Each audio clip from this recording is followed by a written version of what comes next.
കുമ്പളങ്ങിയിൽ പുട്ടും ബീഫും കട്ടനും കിട്ടുന്ന ഷിബൂസ് പുട്ടുകടയിലോട്ടാണ് ഇന്ന് ഞാൻ പോകുന്നത്. ഈ ഷോപ്പിനെ പറ്റി എന്നോട് പറഞ്ഞത് എൻ്റെ ഫ്രണ്ടാണ്. നല്ല തിക്കും തിരക്കും ഒത്തിരി സെലിബ്രിറ്റീസും വരുന്ന ഷോപ്പാണ് ഇത്. ഞാൻ ഇറങ്ങിയപ്പോൾ മഴയൊന്നും ഇല്ലായിരുന്നു, ബട്ട് ഇറങ്ങിക്കഴിഞ്ഞപ്പോഴോ നല്ല മഴ പെയ്തു. അത് പിന്നെ അങ്ങനെയാണല്ലോ, ഞാൻ ഇവിടെ പരിപാടി അവതരിപ്പിച്ചാലും ഇത് തന്നെ അവസ്ഥ. ഞാൻ അവിടെ എത്തിയപ്പോൾ വെള്ളത്തിൽ വീണ കോഴിയെ പോലെ ആയി ഗൈസ്.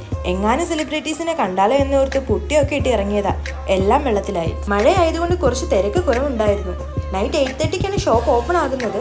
ഇവർക്ക് യൂട്യൂബ് ചാനലും ഇൻസ്റ്റൈഡിയും ഒക്കെ ഉണ്ട് കേട്ടോ. ഇവിടെ പുട്ടും ബീഫും കോംബോ മാത്രമല്ല, അപ്പമുണ്ട്, മുട്ടയുണ്ട്, പപ്പടമുണ്ട്, മട്ടനുണ്ട്, ചിക്കനുണ്ട്, ചിക്കൻ ഫ്രൈ ഉണ്ട്, ബീഫ് ഫ്രൈ ഉണ്ട്, പിന്നെ നല്ല ചൂട് കട്ടനും ഉണ്ട്. വന്നത് എന്തായാലും വെറുതെ ആയില്ല മുത്തേ. നോർമലി പുട്ട് കഴിക്കാതെയാണ് ഞാൻ, പക്ഷെ ഇവിടെ വന്നപ്പോൾ ഒരു കുറ്റി പുട്ട് കഴിച്ച് തീർന്നത് പോലും അറിഞ്ഞില്ല. ചിക്കൻ ഫ്രൈ ഒക്കെ നല്ല കറുമുറ കഴിച്ചു ഗൈസ്. ഷോപ്പ് ഇരിക്കുന്നത് ഒരു കായൽ തീരത്താണ്.